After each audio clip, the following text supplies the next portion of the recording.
दोस्तों, आज की सबसे पहली और बड़ी खबर।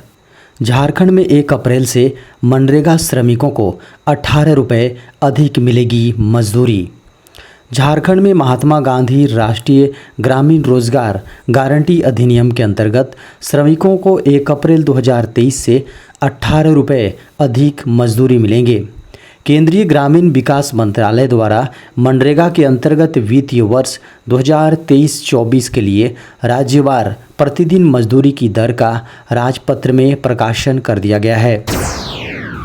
झारखंड में रामनवमी त्यौहार को लेकर प्रशासन अलर्ट। झारखंड के सभी जिलों में रामनवमी के मौके पर सुरक्षा के चाक चौबंद इंतजाम किए गए हैं। खास तौर पर त्यौहार में होने वाले शोभा यात्रा को लेकर तीसरी आंख यानी ड्रोन कैमरों की मदद ली जा रही है। पुलिस ने जगह जगह सुरक्षा के पुख्ता इंतजाम कर दिए हैं। झारखंड में त्यौहार पर अमन चैन बना रहे, इसके लिए झारखंड के सभी जिलों में सुरक्षा व्यवस्था के पुख्ता इंतजाम किए गए हैं। झारखंड में बाल विवाह को रोकने को लेकर झारखंड सरकार ने उठाया बड़ा कदम। झारखंड में बाल विवाह जैसी कुरीतियों की रोकथाम के लिए झारखंड सरकार ने बड़ा कदम उठाया है।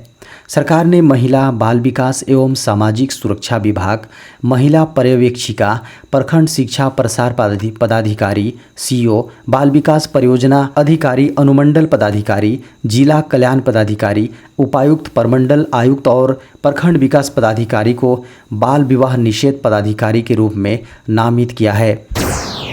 झारखंड में अप्रैल से बदलेगा स्कूलों का टाइम टेबल। झारखंड के गवर्नमेंट के साथ साथ प्राइवेट विद्यालयों में अप्रैल महीने से कक्षाएं प्रातःकालीन हो जाएंगी। विद्यालयों में चल रहे डे शिफ्ट की जगह अगले 3 महीने तक यानी 30 जून तक विद्यालयों का संचालन मॉर्निंग शिफ्ट में होगा। सरकारी विद्यालयों में 2 घंटे पूर्व शुरू होंगे, वहीं अन्य निजी स्कूल भी 1 से 2 घंटे पहले संचालित होंगे। वर्तमान में सरकारी विद्यालयों का संचालन सुबह 9 बजे से दोपहर 3 बजे तक होता है। मॉर्निंग हो जाने से सुबह 7 बजे से दोपहर 1 बजे तक कक्षाएं संचालित होंगी। 1 अप्रैल शनिवार होने के कारण से 3 अप्रैल से विद्यालयों में नियमित रूप से मॉर्निंग कक्षाएं शुरू हो सकेंगी।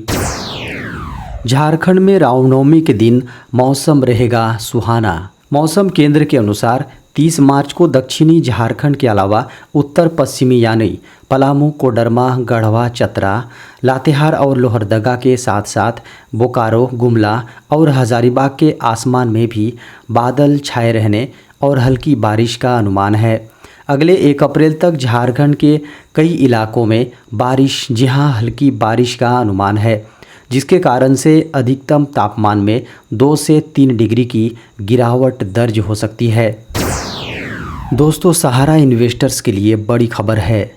सुप्रीम कोर्ट ने बुधवार को केंद्र सरकार की वह याचिका विचारार्थ स्वीकार कर ली जिसमें जमाकर्ताओं को भुगतान के लिए सहारा समूह द्वारा बाजार नियामक भारतीय प्रतिभूति एवं विनिमय बोर्ड यानी सेबी के पास जमा 24,000 करोड़ रुपए में से 5,000 करोड़ रुपए का आवंटन करने का अनुरोध किया है।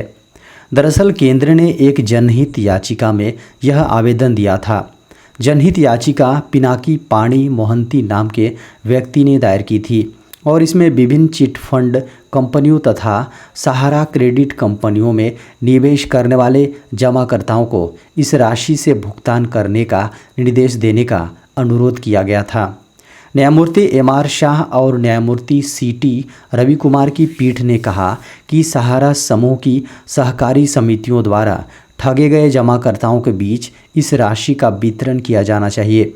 इसमें कहा गया है कि इस पूरी प्रक्रिया की निगरानी शीर्ष अदालत के न्यायाधीश न्यायमूर्ति आर. सुभाष रेड्डी करेंगे। केंद्र सरकार का बड़ा कदम, 18 फार्मा कंपनियों के लाइसेंस रद्द। देश भर की फार्मा कंपनियों के खिलाफ केंद्र की ओर से बड़ी कार्रवाई की गई है। नकली दवा बनाने वालों पर नकेल कसने की तैयारी कर ली गई है। स्वास्थ्य मंत्रालय के अनुसार कई फार्मा कंपनियों पर गाज गिर गई है। पहले चरण में DCGI ने देश की 76 कंपनियों का निरीक्षण किया है, जिसके बाद 18 फार्मा कंपनियों के लाइसेंस रद्द कर दिए गए हैं। यह कार्रवाई केंद्र और राज्य सरकार की संयुक्त टीम ने की है। 18 दवा कंपनियों के लाइसेंस रद्द करने के अलावा 3 फार्मा कंपनियों के उत्पाद की अनुमति भी रोक दी गई है, जबकि 26 फार्मों को कारण बताओ नोटिस जारी किया गया है। निरीक्षण के लिए कुल 203 फार्मा कंपनियों की पहचान की गई। खबरों को माने तो DCGI की यह प्रक्रिया देश के 20 राज्यों में 15 दिन से चल रही है और यह प्रक्रिया आगे भी जारी रहेगी। 1 अप्रैल से ये चीज़ें हो जाएंगी महंगी। 31 मार्च के बाद 1 अप्रैल से नया वित्तीय वर्ष शुरू हो जाएगा।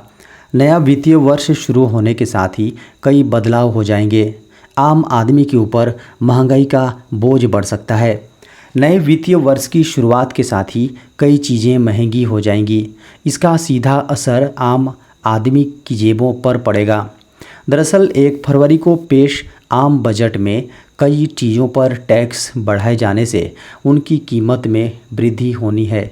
यह नियम 1 अप्रैल 2023 से प्रभाव में आएगा।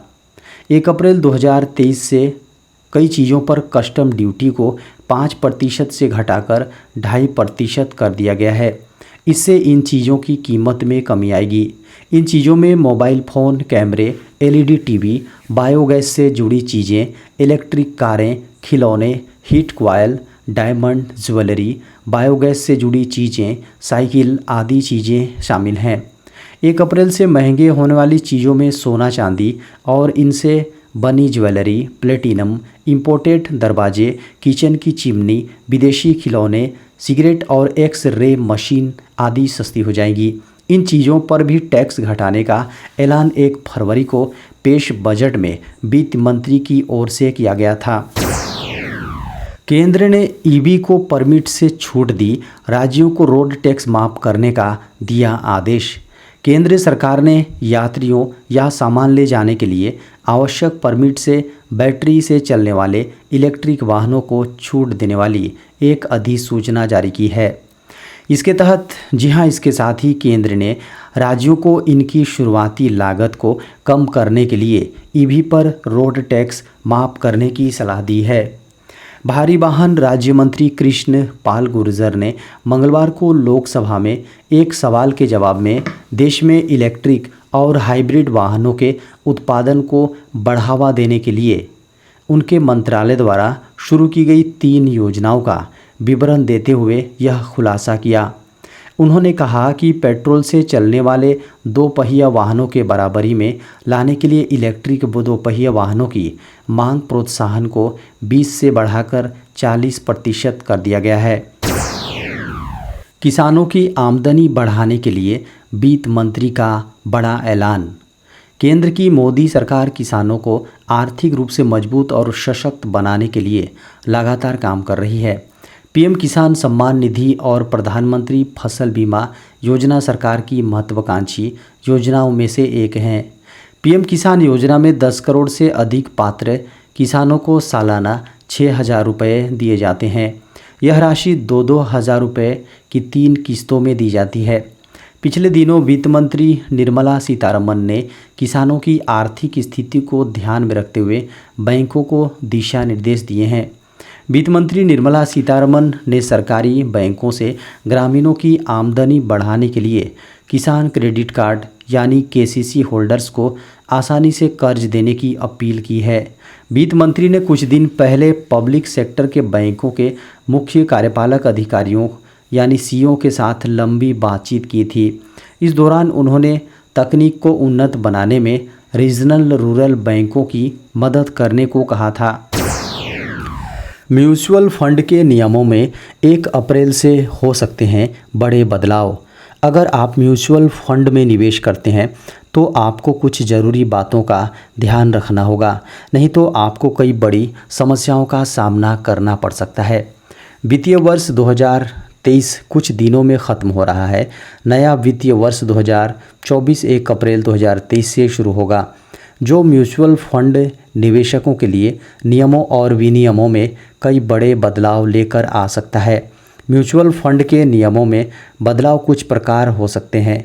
सबसे पहले म्यूचुअल फंड में निवेश करने वाले निवेशकों को 31 मार्च तक अपने नामांकित व्यक्ति की घोषणा करनी होगी। अगर आप नॉमिनेशन की प्रक्रिया को पूरा नहीं करते हैं तो 1 अप्रैल से आपका निवेश रोक दिया जाएगा और किसी भी निवेश को रिडीम भी नहीं कर पाएंगे।